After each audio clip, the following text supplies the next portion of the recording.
Hi, it's 11 o'clock, so I guess time to start. So first of all, hello, welcome back to our webinar series. I think this is webinar number 25. I'll check that out.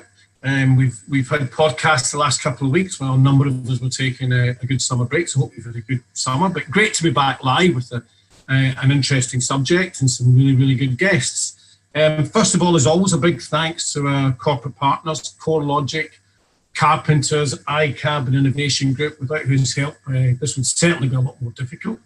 But mostly thanks to all you claims people who tune in and who send us emails and suggest lots of things that we can talk about. And I guess what we're doing is we're just asking to make sure that we discuss the things that matter to claims people, and I hope you do. If you've got any suggestions in that, it's just give me an email at alan@iloveclaims.com. A couple of quick plugs. On the 1st of the 10th, one of the early returns, we're going to have a building conference at the Ricoh Arena. Some fantastic safety measures and risk assessments already been put in place for that. So we're really looking forward to that. And then we're going to be launching next week a brand new thing, which is our ILC Home Claims Week, which is going to run from the 10th to the 13th of November. And we're going to take a look at 2020, how we've adapted, what's been changing and what have we learned and how can we go forward. We're really looking forward to that. More information next week. If you want to talk about anything to do with that, sponsorship or whatever, you can either call Nick, NIC at iloveclaims.com, or drop me a line at alan@iloveclaims.com. More information that week, but that's going to be a really big, exciting week. Today, however, we're going to take a look at the environmental risk in home claims. That may sound quite a wide area for discussion. But today we're going to ask some people, where are the dangers for this? What can happen? What are the scenarios? What are the possible outcomes? How do we resolve it? Or how do we prevent it? Questions like that. And I think it's if these things are missed at an early stage, then the impact both financially and I guess across boundaries of homes can be quite catastrophic actually in a number of ways. So we've got a great panel here to discuss this. From the legal aspect, I've got Paul Taverner back from Bevan Britton. Paul's a partner there, and I guess deals with this when we get to the later stage. Richard Lawrence, Technical and Compliance Loss Director and Environmental at Questgates. Neil Stothart, Managing Director of RSK Raw. And Judy Haddon, who works with Oil Spill Insurance. So we're looking forward to, I think from my perspective, a bit of education and where the risks really lie here, and trying to see if we're dealing with it well enough as an industry and what we might want to do it more. So there may be product solutions, there may be other solutions, or there may just be prevention. I guess there's probably all three. As always, opinions expressed are completely their own. If you want to participate, there are questions and chats down at the bottom of the screen, which you're welcome to join in with. So I guess I'm going to start first. Let me go to Richard first of all. Richard, where are the risks and what are the dangers on environmental issues and spills on home claims? Yeah, thanks, Alan. Thanks for inviting me on this morning. The majority of cases that we see under a home policy relate to an escape of heating oil at a domestic property, usually in rural locations and in sensitive locations environmentally. The risks are wide-ranging in relation to an oil spill or a spill of any other contaminant for that matter, both in terms of first-party risks and third-party risks. Some are insured, some often not insured, and the dangers in dealing with these cases and the risks arising usually relate to not dealing with the issue quickly enough. If a spill occurs, it's so important that mitigation is put in place at a very early stage to prevent more significant damage. Risks arising from an environmental incident need to be adequately assessed, and having the right experts in at an early stage is absolutely essential in addressing the risks that arise from domestic environmental spills. Is that what you would echo, Neil? Is that where the real risks are? Things that can be prevented, and probably the earlier, I guess, you get to notice, the more you think you can have a positive impact and outcome. Yeah, that's absolutely right. I mean, we respond to hundreds of environmental incidents every year. A huge chunk of those are sort of homes claims and paid for by insurance companies. And that, as Richard says, they're primarily heating oil assist or heating as a result of heating oil losses. I mean, in the UK, most of our systems are gravity fed. So you've got a tank on higher ground somewhere with a small pipe coming into the property. So if there's a failure somewhere in that system, you are going to lose, quite a bit of oil. And if you put it into context, your car carries something like 5 litres of oil, maybe 30 litres of fuel at a time. When you see a car accident, there's a lot of oil on the road. Well, contrast that with 2,500 litres stored outside your kitchen window, and I think there's there's a bit of a lack of awareness possibly with homeowners of the risk they're running by having that fuel outside their house. And I think the quick acting, as Richard said, is key, and that's where the biggest risk is. Clearly, there's damage can occur to the property, but there's a bit of a naivety in the UK that people don't realise. 30% of our drinking water comes from below ground. It's stored in these huge, water bodies below ground that we term principal aquifers. We need to protect those, and I think people just look at it as damage to their property, and that's the end of it. And if they can't see the problem, why should they even be contemplating their insurance company paying out? And that's the sort of risk, and it's for us and people like Richard to explain to people really what the risks are. And from our point of view, the other risk is working with people who don't understand the environment, and that's where working with Richard and Crestgate works well, because we know that they understand about geology and hydrogeology, so it's a much easier sort of job for us to get the point across. Well, that's interesting. Paul, from a legal perspective, Neil's just said there it's often dealing with people who don't understand the environmental issues. And I guess that's pretty understandable. Why should everybody be aware of that all of the time if the number of claims occurs then are probably few and far between? But when you've had to dig these things out in court or had to try and look at them, how often could they be prevented, and do we really pay enough attention to it? I think there is quite a lot of lessons to be learned from when things have gone wrong. And my perspective is probably a bit different to everybody else's on the panel today, because as a lawyer working for property insurance, I only get called in when something's gone wrong. And quite often the thing that's gone wrong is that the policyholder isn't covered for the spill. I won't talk about that now because I suspect I might steal a bit of Judy's thunder if I do that from a sort of specialist insurance perspective. So what I will say, and this loops back to your point, Alan, is that a lot of the disputes I see are where the policyholder doesn't think an oil spill's been remediated properly.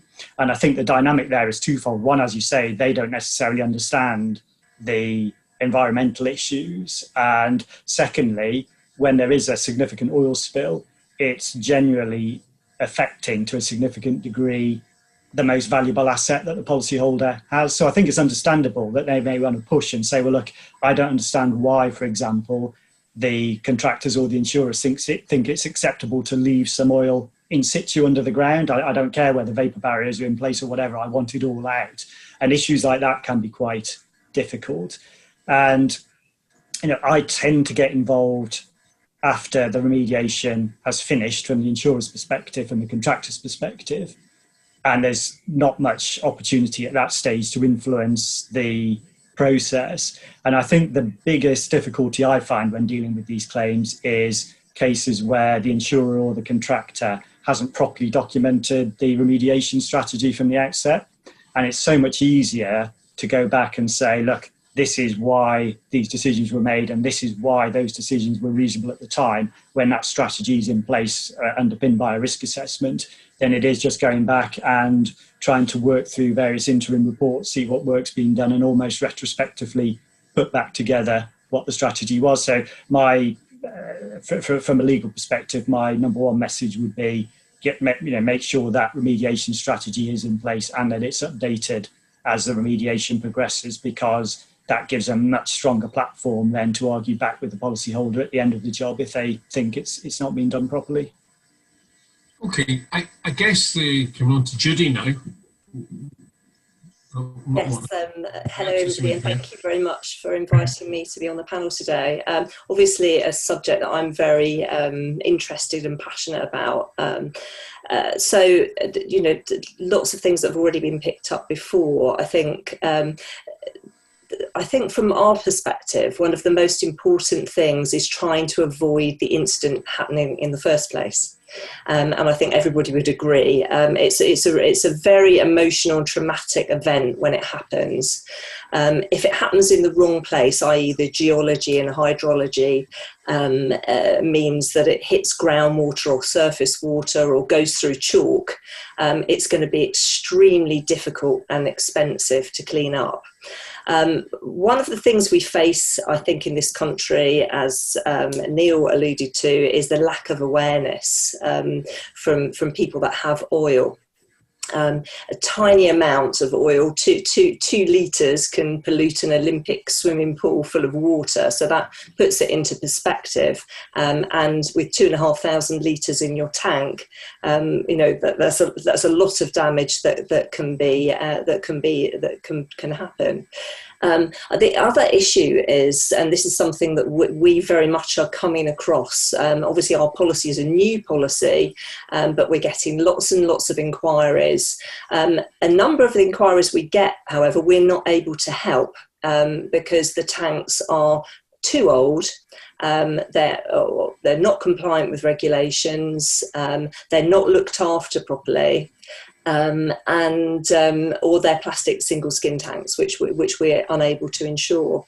The thing that concerns me actually is when we don't insure those tanks, is they're still on somebody else's household insurance policy.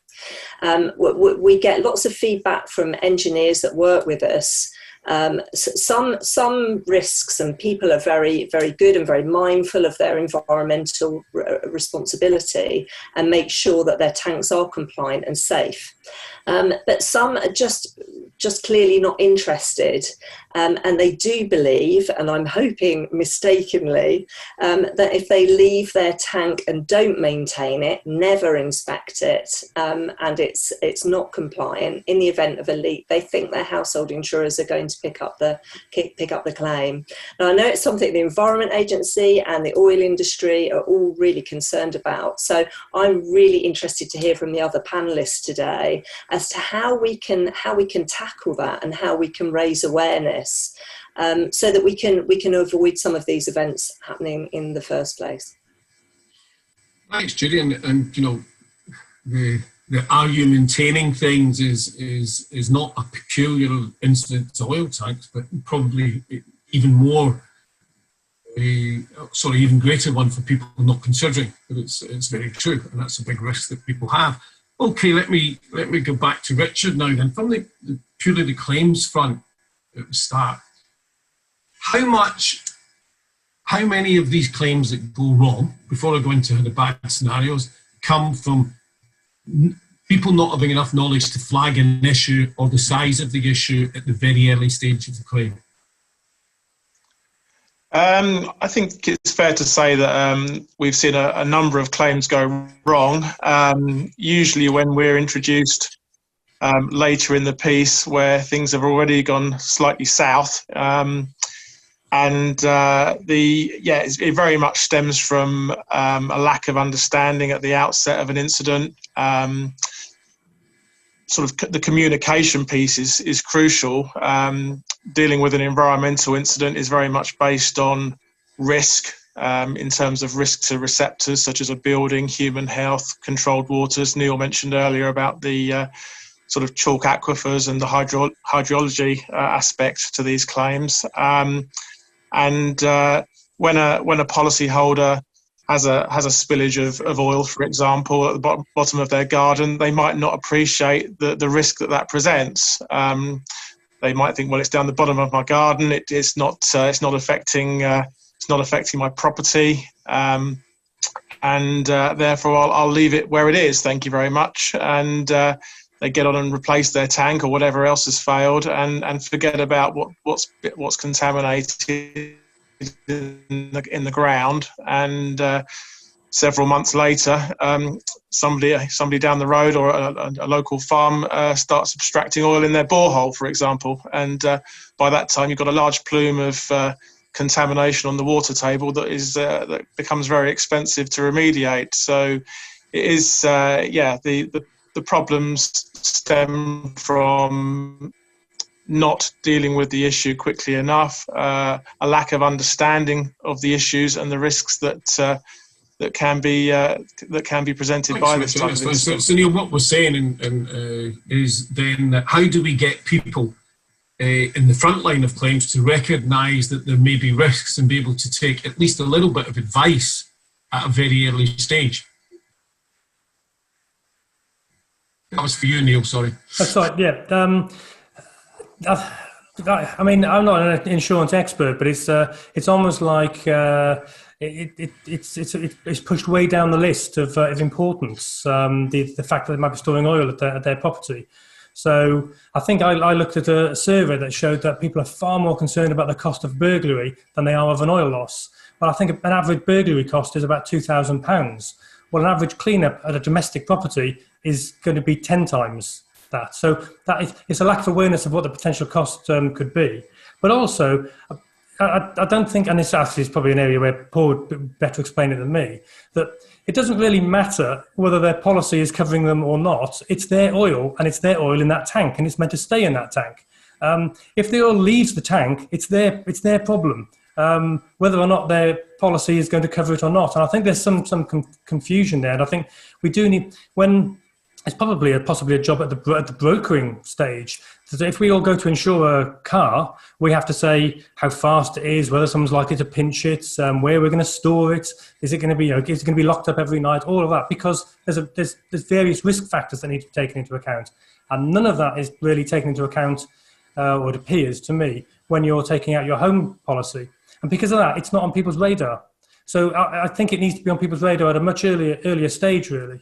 As Judy said, before there's actually an incident, because people buy houses, and it's the last thing they want to do as well is basically invest in a new tank. It's not cheap, but it is a cheap way to heat your house at the moment. So that's why people are keeping it. Everybody keeps thinking we'll move away from it, and I know the legislation will push people away, but at the moment oil is cheap. So I think last year more oil-fired systems went in than any of the previous 10 or years in the last 10 years. So there's going to be a lot of problems, for the future yet. That's interesting, because there's two things here. There's how we deal with the claim and how we prevent the claim. And in between that is how, when we get a claim, we can prevent the situation getting worse. When you look at it at the end and you're trying to clean this up legally, Paul, how often do you see something that has just expanded out of all belief from something that could have been fixed with earlier decisions? It happens quite often. Just tracking back to what you were saying, just to divert briefly about the average cost of claims. That's right, they are expensive. The most expensive one I've seen is just nudging up currently to £2 million, which is a mind-boggling amount for an oil spill claim. There's all sorts of reasons. It's taken about 5 years to resolve, but that's the sort of level these things can get to. And I think claims tend to get more expensive once oil has left the insured property. And if there hasn't been quick enough action, I can't remember if it was Richard or Neil who alluded to this at the outset, but I endorse it completely. The quicker the action taken to stop the spread of oil off the property, the better. That can be quite tricky. I think, Judy, you mentioned that when there is subsurface water running through the property, as soon as the oil gets into that, it's going to sit on top of it and just travel at the same speed the water does. So that's quite tricky. So I would say identifying water that's migrating across and particularly off the property is quite important, because once the oil gets off the property, you're in a completely different league then. And that's when the Environment Agency or local authority can start looking at enforcement action. And we can go into this in a bit more detail if there's time or interest, but those sorts of statutory cleanup costs, generally speaking, aren't covered by a standard buildings and contents policy. So that's when you get into real problems where you could be saying, as an insurer or contractor to a policyholder, look, we're paying for the cleanup on your property, but this huge bill that's come in from the Environment Agency, you're not covered for. And that's where there can be real problems and real friction then between the policyholder and the insurer. Did you come across this scenario quite a lot? Yeah, definitely. Sorry, I was aiming that at Judy. Sorry. Okay. Judy, is that a kind of scenario you've come across quite a lot? So everybody's left with a big bill. I mean, from our point of view, I mean, the main purpose that we developed Home Spill and Work Spill, so one for domestic, one for commercial properties, was that we encountered and we were aware of lots of instances where claims had been slowed down, and in fact the whole catalyst for this was an incident I was involved with, which was a domestic property, where there was this confusion over cover. And I think this is a massive issue, and it is something that should be really seriously considered by the broker market and the insurer market, because when claims people are involved, the incident has already happened. And if there is a confusion because the policy wording isn't clear, or lots of other factors, what you have is this delay. As soon as you have a delay, that environmental claim is going to expand and get very, very difficult. So two things there. Number one, you're going to get a very expensive claim, but also you're going to have a very unhappy policyholder, because if you turn around at the end and say it's not covered, if they'd have known that right at the very beginning, actually they could have at least had the ability to do things themselves. But because it's out of their hands almost, it causes a real problem. And I think this all goes down to policy wordings. When I first looked at it, and I'm a fairly technical insurance person, I looked through all the policy wordings of various household insurers, and they are all different on escape of oil. I don't think there's one policy that is the same, which is really surprising. And it goes from having absolutely no cover with some policies to some cover with others. And it must be incredibly confusing for the people dealing with the claims that are not technical insurance people, but the contractors and the others that are dealing with things. But I think also there's the other issue is I don't think actually insurers are aware which of their policyholders have oil. So I think it's just a very confusing area that needs to improve. We focus mainly on first party risks because it's very clear there that there isn't cover. With third party risks, it just depends on the circumstances of the incident. If we find it confusing, how confusing would a policyholder find it? And I think that's something our industry needs to get to grips with. We need to make things very clear and treat customers fairly.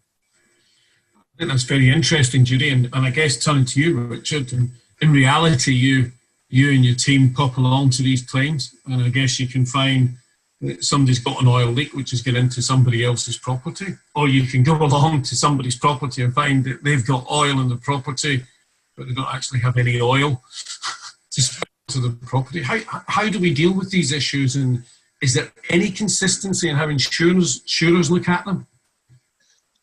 I would say there's a degree of consistency. A lot of the insurers we act for, we have a delegated authority arrangement with, and therefore our philosophies generally are in line with the insurers that we act for.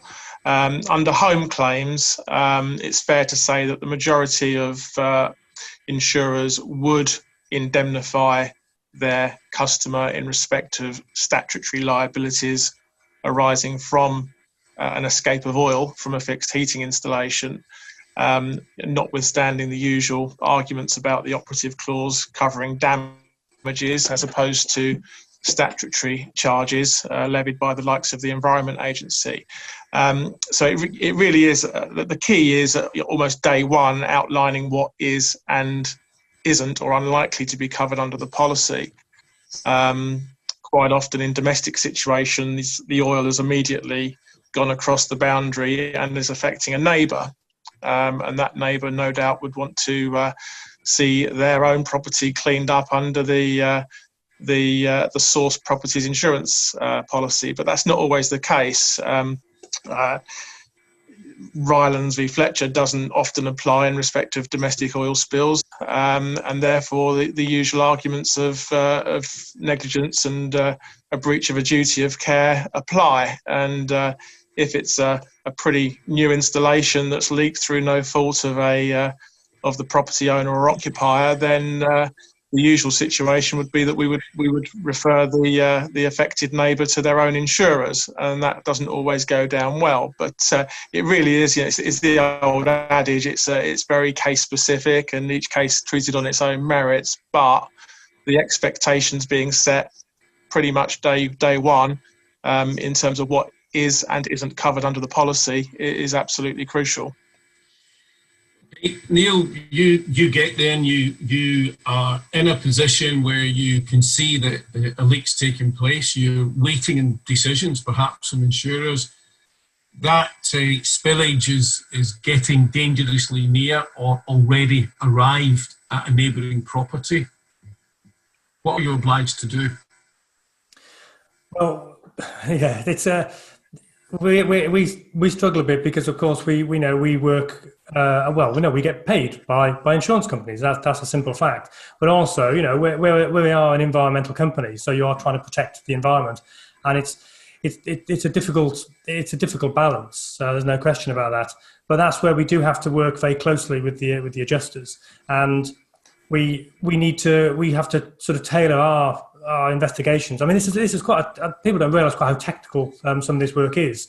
And that's where, alluding to some of the other responses, that things can go wrong quite early if you don't apply sort of quite a technical a lot of knowledge to this. Now, we have to look at what the damage is to structures and the home, but at the same time, we know that we are not policy experts, so we don't necessarily know whether the contamination or the oil migrating away from the property, whether the impact that has, whether that is going to be covered.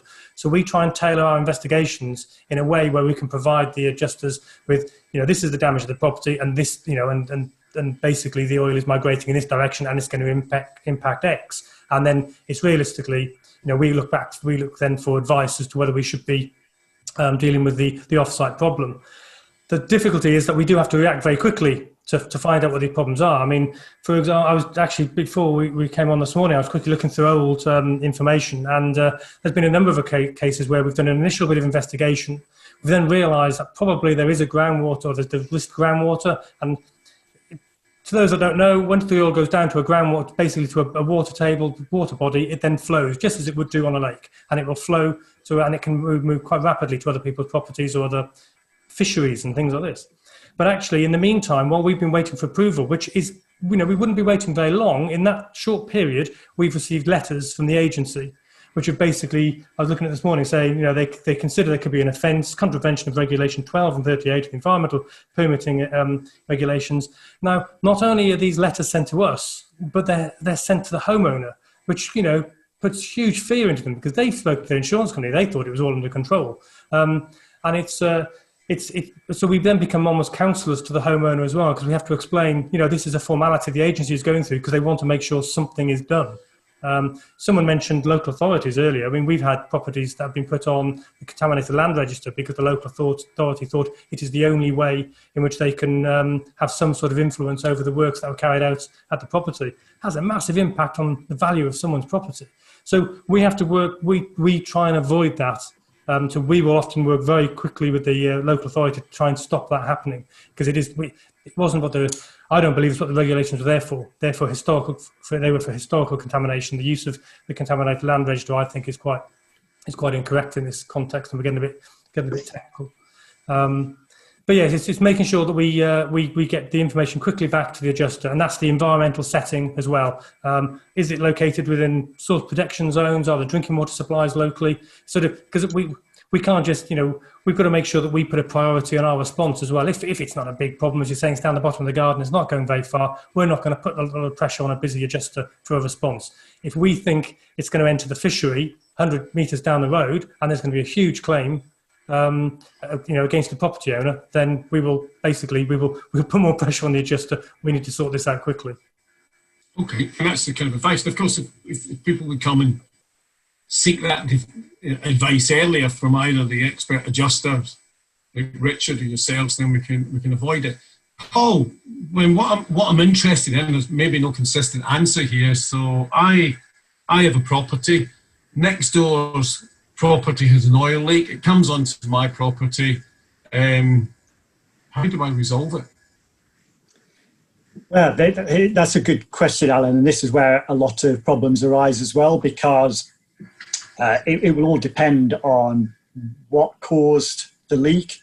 And I think this is quite difficult for insurers and for technicians working with leaks as well, because the policy coverage that will apply to the homeowner whose tank has leaked is dealt with in one section of a policy. And the cover for third-party liabilities, i.e. it's gone onto the neighbour's property, am I insured for a claim there, is dealt with under a completely separate section of the policy, and the drivers and the policy triggers are completely different. So for you with your neighbour's home, Alan, whose tank has leaked and gone onto your property, they're covered under their policy as long as the peril in question is covered, escape of oil from a fixed domestic heating system, that's fine. And as long as the property damaged on their side of the boundary fence is also incorporated within the definition of what a building is, which is the house itself, outbuildings, paths, patios, etc., etc. Doesn't matter what caused the leak, doesn't matter whether it was foreseeable or not. It's all down to, is it insured peril and is the damaged property covered under the policy.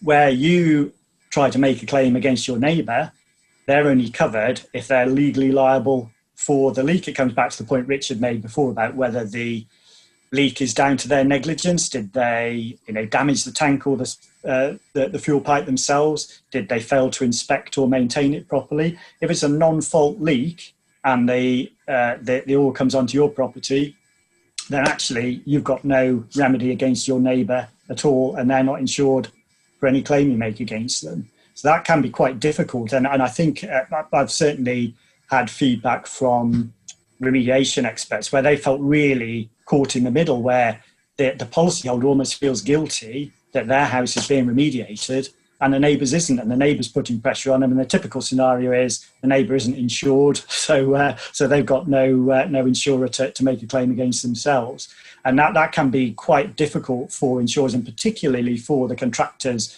on site, if they're continually got the policyholder in their ear saying, look, I don't understand why my neighbour isn't covered as well. Why aren't my insurers clearing up the neighbour's property as well? And as you point out, Neil, you're not when you're on site doing a remediation job, you're not a policy coverage expert. It can be quite hard to deal with that dynamic. And again, this comes down to policyholders not understanding really what the cover is, and a lot of homeowners won't have given a second's thought to cover for oil leaks until a leak happens.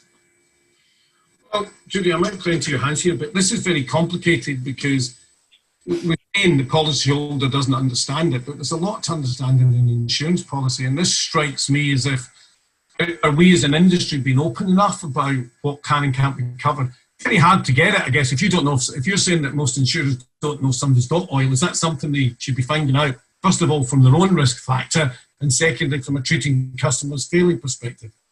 Well, I absolutely think it is. And I'm really interested in whatever all the other panellists are saying, because I think the crucial thing with an oil spill and environmental liability is, and this is the same with commercial risks, is you've got two different factors which are opposing each other. You have a strict legal liability in the event that you have something that's dangerous and it escapes. I mean, we're talking about Rylands versus Fletcher, but from an environmental risk situation, it's a strict liability, and it's a statutory liability, which is very, very different from a tort-based liability.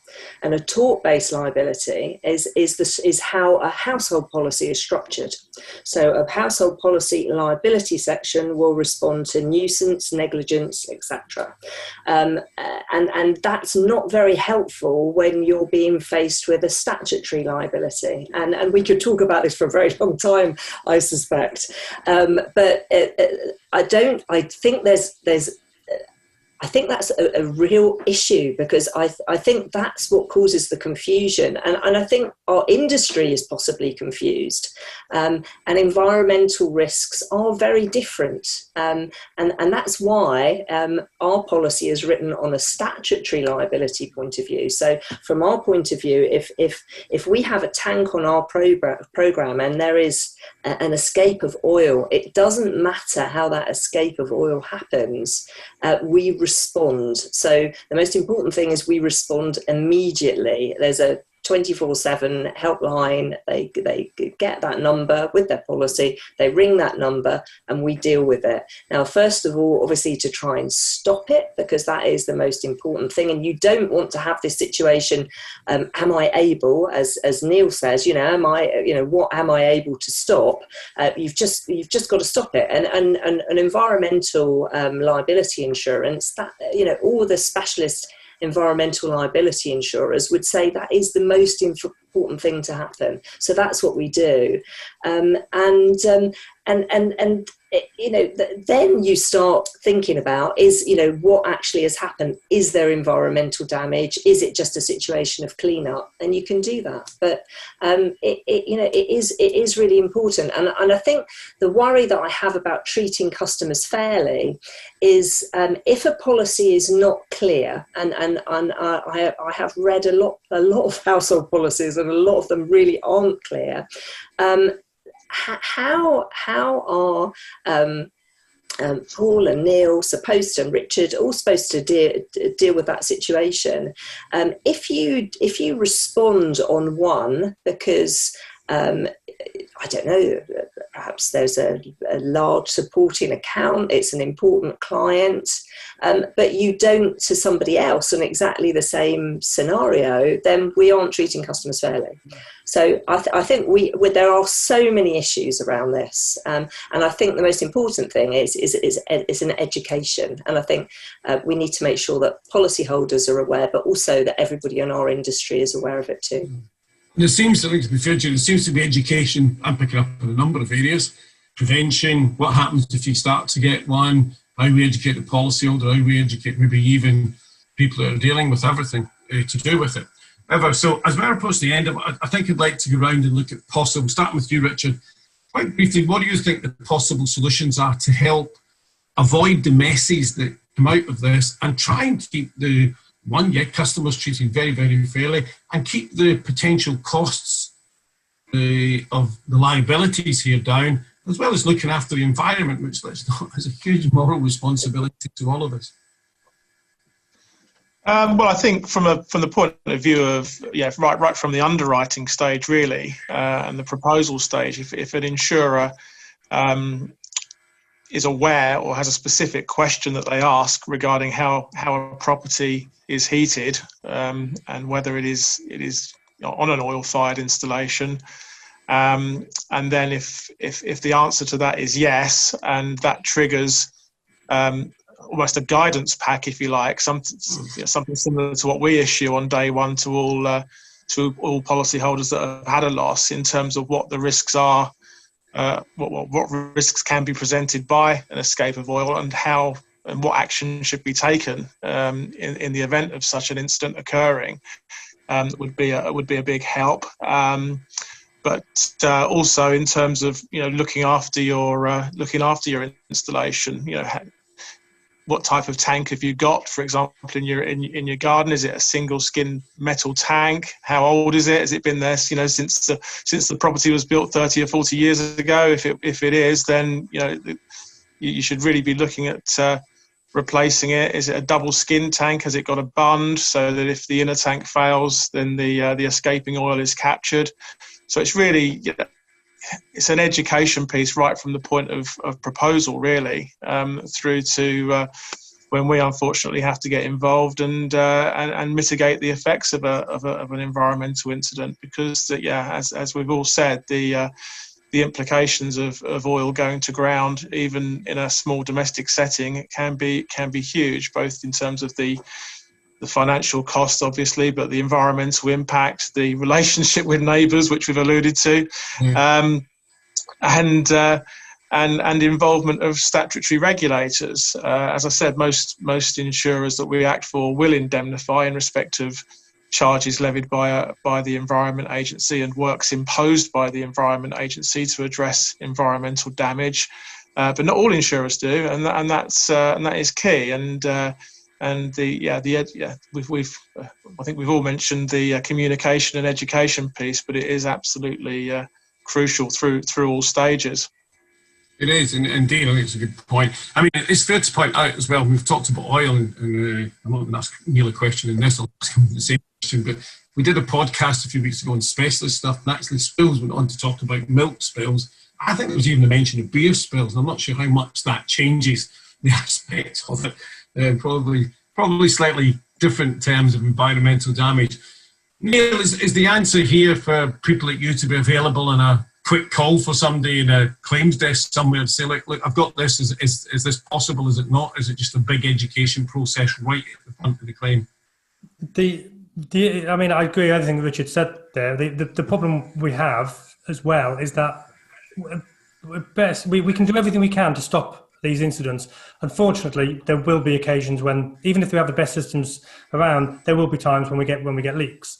We're dealing with one now, which is a car accident. The car has, gone through multiple fences and then it hits the fuel tank. That happens quite often, interestingly. And so you get storms, landslides, and all sorts. And see, there are other factors as well. So we're never going to completely remove the risk, unfortunately. However, we know what the impact is likely to be. We've got that information. I'm sure other companies have got that information, but insurers don't, and brokers, nobody asks for that realistically. We know what type of, if you as Richard said, if you tick a box saying you've got oil at your property, well, we then know, depending on the type of construction materials, what the impact is likely to be if it impacts the property. We also, we know what the sensitivity of the site is or the area is. So we know, we can basically classify that site as to whether, should the insurer be insisting that in particular areas, the tanks should be of a higher standard. I mean, there are actually rules and regulations around the type of tanks you should have within SPZs and things, but they only really happen if someone has, rebuilds a house or builds a new house or there's a tank replaced. Most people don't upgrade their tank in line with current specifications and regulations. That just doesn't happen. But that information's there. We've got it in databases. Lots of companies have got it in, ask us for that information. We do commercial work, and so we look at portfolios of sites in property deals where they store fuels on sites, and we will do an assessment across all their portfolio to say these 5 sites out of the 100 are the high-risk sites. So these are the ones you need to upgrade your fuel systems on and this type of thing. So but that doesn't seem to apply to heating oil. You can basically have a rotten oil tank in an SPZ, and everybody knows if it loses its oil, which it's highly likely going to, it's going to have a significant impact. One thing, actually, when you're talking about beer and milk is a horrendous thing to lose, actually, but that doesn't tend to be a domestic issue so much. But septic tanks, we haven't discussed anything to do with septic tanks, and the rules around septic tanks actually changed on the 1st of January this year. And that's a retrospective bit of legislation. And I can assure you that 90-something% of the people in the UK that have septic tanks, and a big chunk of those have oil tanks as well, currently do not have a compliant system. You can no longer have your effluent from a septic tank discharging into a watercourse, and an enormous number of them do, or nearby to a watercourse. So we deal with quite a number of septic tank failures throughout the year and pollution incidents. Would they now be covered? Because these tanks clearly are not, or these systems are clearly not compliant. And so there's just, it's almost like, I'm not an insurance person, but it's almost like the insurance industry is frightened of telling people these are the risks that you've got. It's great from my point of view because it goes wrong and then we get to clean it up. But we are, at the end of the day, we're an environmental company, so it would be nice to be at the front end, stopping some of these incidents happening in the first place. Okay, Paul, prevention better than cure. Is that the issue? Do you think from some of the stuff that you've had to clear up at the back end that there is a need for better communication of what happens and where there's big environmental risks? Yeah, I mean, obviously I don't tend to get involved in pre-incident discussions between insurers and policyholders, but certainly this communication piece, and I'm echoing what everybody else has said already here, but a lot of the problems that I get asked to deal with arise from there not being sufficiently early and clear communication between the insurer and the policyholder as to what they're actually covered for. And you can have scenarios, I think, Neil, you rightly mentioned that you could be on site on day one or day two, and already the Environment Agency are sending letters to the policyholder saying, you've got to do this, you've got to do that. And real problems can arise if the contractor on site or the insurer say to the policyholder, oh, yeah, don't worry about that, we'll sort all this out for you. Because it's quite hard to row back from that then if a week later the decision's made, well, actually, this isn't covered. Because you can have a spill where various aspects are covered, and usually the damage to the policyholder's own property is, but quite often the damage to a neighbouring property or environmental agency charges aren't. And Richard, you're right that a lot of insurers do pay the environmental agency charges, but a lot of insurers I work with only pay them where the insured's at fault for the spill.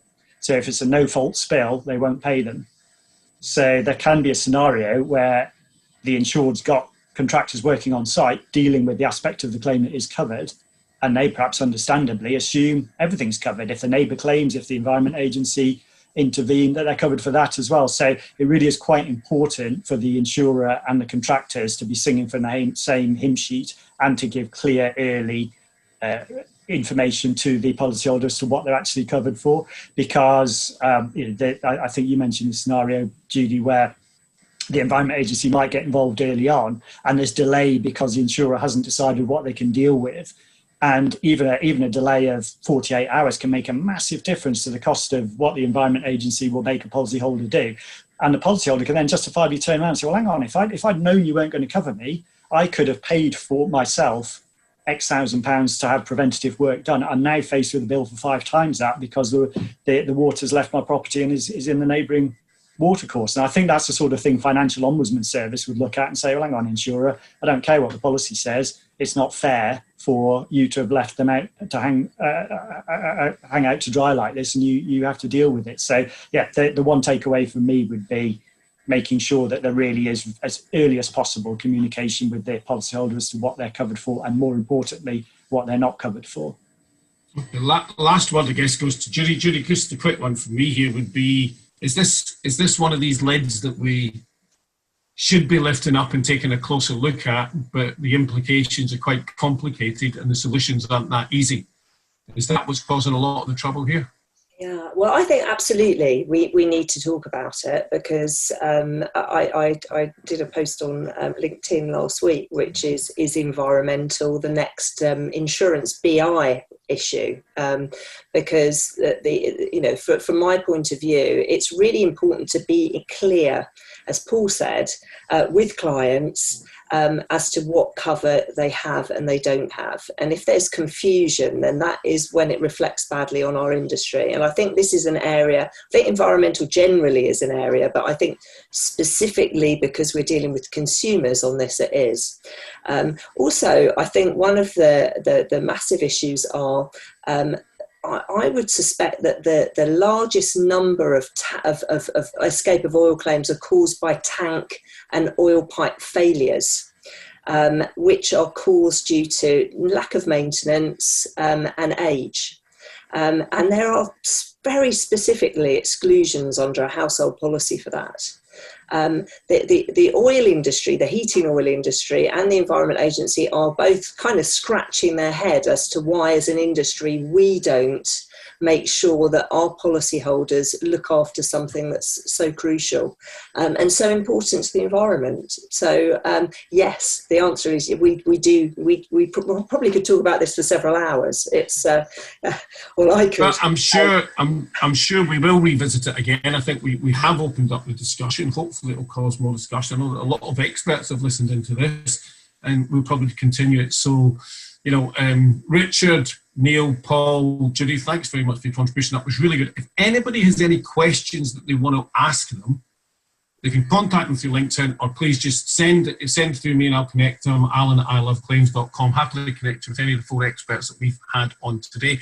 Next week, we'll be taking a closer look at where we are in supplier management on a general basis as we continue to progress through the current pandemic, and deal with local issues which seem to be sprouting up as well. So making a less consistent offering throughout the country, which is another challenge for insurers loss adjusters and suppliers to deal with.